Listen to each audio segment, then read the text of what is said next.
Not grabbing the camera, I'm grabbing this very amazing figure from Joytoy. This is the Imperial Fist Aggressor. This was given to me by my girlfriend for Christmas on a very cool basis of one present each day for the 12 days of Christmas, this being the final one, and it's definitely one of the coolest presents in the bundle I got. So we're going to have a look at this, fly through it, show the figure, show the joints and all that, articulation, and all the details. So let's hop right into that right now. So here it is, the Space Marines Imperial Fist Aggressor. Lovely box. Just standard stuff on the sides, and then at the back it just shows you like a wee display of, like, you know, what the figure is, what it has. So I'm not going to ramble on. I just want to open this up, show this on what it is. It's nice and simple packaging. Like, it's not too crazy. It's literally just these two plastic sleeves that go around the figure. But that's a mighty fine figure.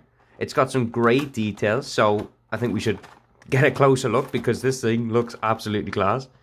Just ripping this all off here and taking this figure out. Amazing figure. You can already see that glossy finish there on the figure for the armor. Like, the detail on this thing is insane. It has a lot more movement than I thought it would do as well. I thought it'd be quite static. The plastic is more of like a rubbery kind of plastic. I thought it'd be kind of like a hard knock kind of plastic, but wow, like, look at that.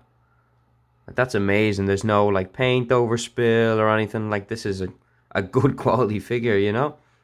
So as I said, this figure is made by Joytoy, and Joytoy actually make a wide range of Warhammer figures. They started doing it recently. I think it's been out for a year or two now at this point, but like, you can get like whole dreadnoughts and stuff, and like a massive they're after releasing Rebuke Guilliman or Teasnome. They're thinking of making Imperial Knight figures, so if they do that, I was obviously getting a cheeky purchase from myself. But yeah, like, it is a very cool figure.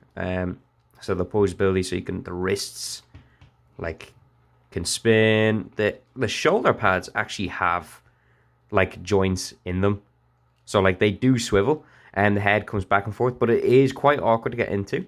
The missile pods do like come off. I don't know why, but maybe just for assembly. But you can do that. You can change them about.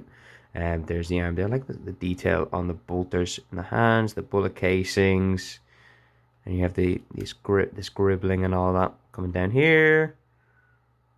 Like, even like the toe articulation there, like, that's nice to see. Yeah, it's almost painted in the style of which you would paint the figures yourself. So like, the black undersuit here is highlighted. You can see the highlight marks.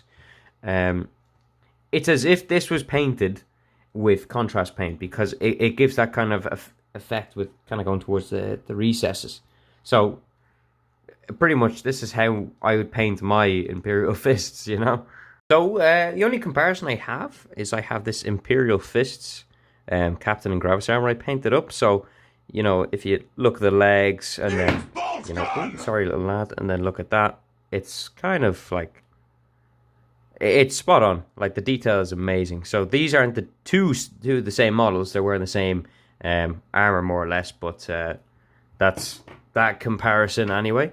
But I will show a bit more of the figure because I am quite proud of what I painted. Okay, so this is the one I painted here. So he's a Captain and Gravis armor. Probably one of the best models I've painted so far. I put so much time into this guy.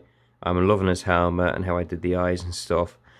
Only now have I started like recess shading and highlight my figures. I used to just kind of like dry brush it, just wash it in Nuln Oil.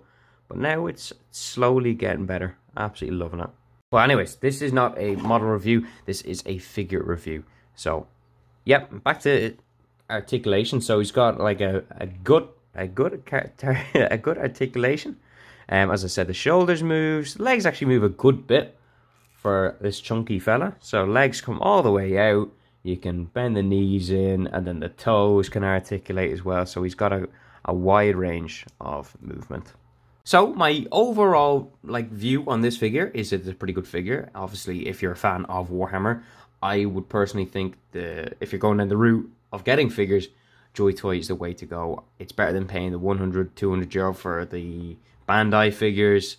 And I know there's the McFarlane ones, and I know they're cheap, but it's in the name that they're cheap, because like not everywhere on the figure is painted.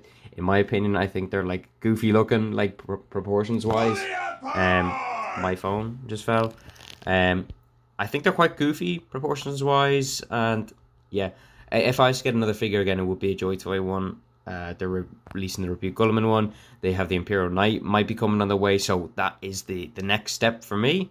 So thank you very much for watching. I hope you enjoyed this review. Just wanted to slide this one in real quick, just while I had the chance to actually record this and be like, hey, this is my figure and all that. So yeah, thank you for watching and have a nice day. Bye bye.